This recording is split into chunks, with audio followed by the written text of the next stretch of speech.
Hello, welcome to this grammar section on modal verbs. Here we have a list of several general features characterizing modal verbs. Let's see. Modal verbs cannot be used in an infinitive form. Neither can they be used in a continuous form. They do not add the third person singular s ending, and they are followed by a bare infinitive, that is, an infinitive without the particle to. Let's see how to express ability. We can use the verbs can or to be able to. Note that the past tense of the verb can is could, and the past tense of the verb to be able to is were able to, they were able to, or was, I was able to, for example. They're used to express ability or the lack of ability. However, cannot be used in an infinitive or a continuous form. Let's see some examples.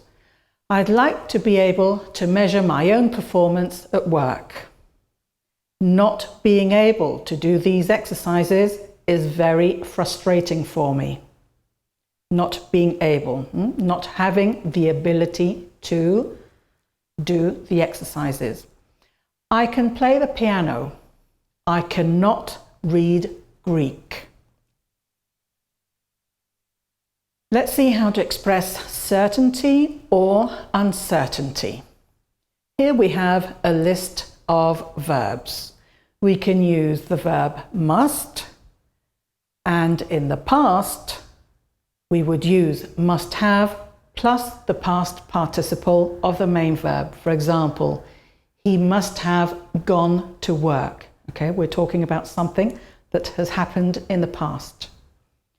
Can't, also in the past, can't have plus the past participle. May, might, could, should, okay, the same, should have plus the past participle of the main verb. Ought to, the past is formed with ought to have plus the past participle, and we also have the verb to be bound to, which means has a future sense to it, okay? For example, he's bound to be at work. I'm pretty sure that he's at work, okay? I have the more or less certainty that he is at work. Right, so when do we use must and can't?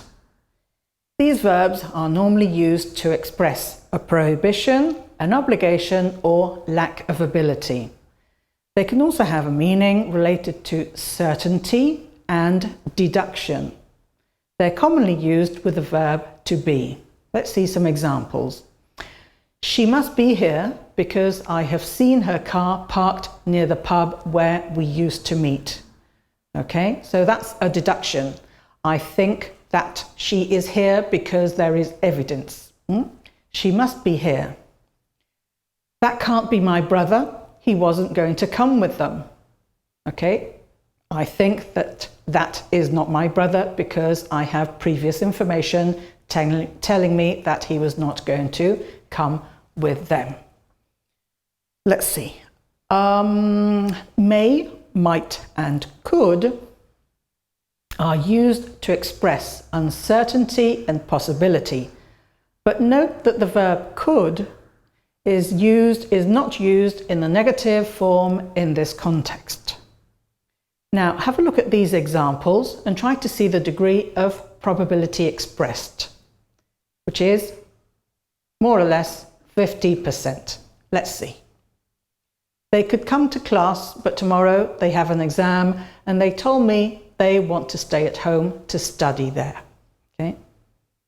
They could, but they won't.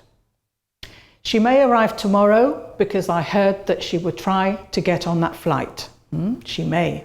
There's a certain amount of probability that she will arrive tomorrow. You might pass, but you know that you have to work very hard, okay? You probably will pass, but you have to work harder. Should and ought to convey certainty, although they can also express obligation, advice, and we can use them to give an instruction. Let's see some examples. My brother should be in class right now. That's what I expect. I expect my brother to be in class right now. So there's a sense of certainty in this sentence. We should try to do something different if we want to win the contest. This is what we have to do if we want to win the contest. Okay, so there's a sense of obligation there. You ought not to drink after those terrible medical results. Now, in this case, it's I recommend you to do this. Okay, so there's a sense of obligation or advice. I advise you to stop drinking, blah, blah, blah. Okay. Bound to. We use bound to when we're sure that something is going to happen in the future. I'm bound to bump into my boss if I go to that restaurant, okay? I'm certain that that will happen in the future. And we have verbs that we use to express obligation. Must, in the past, had to. Have to, in the past, also had to. Mustn't, the negative contracted form. In the past, that would be didn't have to. Don't have to, okay, the contracted form. The past would be didn't have to. Should and ought to. Had better. Is or are to. And the past was, were, to have, okay? Must and have to. Let's see when we use these. Both of these verbs express obligation, but must is used to express a stronger obligation, whereas have to is used for situations in which something is necessary. For example, we can say, she must work harder if she doesn't want to be fired. Okay? So that's an obligation. If she does not work harder, she will be fired. I have to pick up my new glasses. I'll try to go as soon as I can. Okay? I have to do this. It's necessary for me to do this. Okay? Now, let's continue.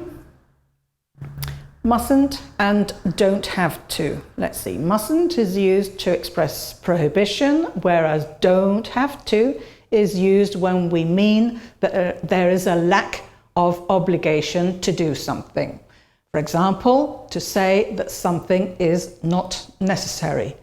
Let's see. She mustn't behave like that if she doesn't want to get fired. Okay, she must not behave like that. I don't have to tell them what happened. They should mind their own business, okay? I don't have to tell them. Had better. Now, the verb had better is used to give advice. For example, I think you'd better leave before it starts raining. My advice to you is that you leave before it starts raining. Okay, so we're giving advice.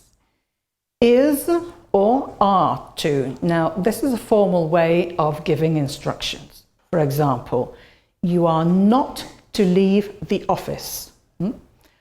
I am forbidding you to leave the office. You are not to leave the office. You are to come straight home after the party.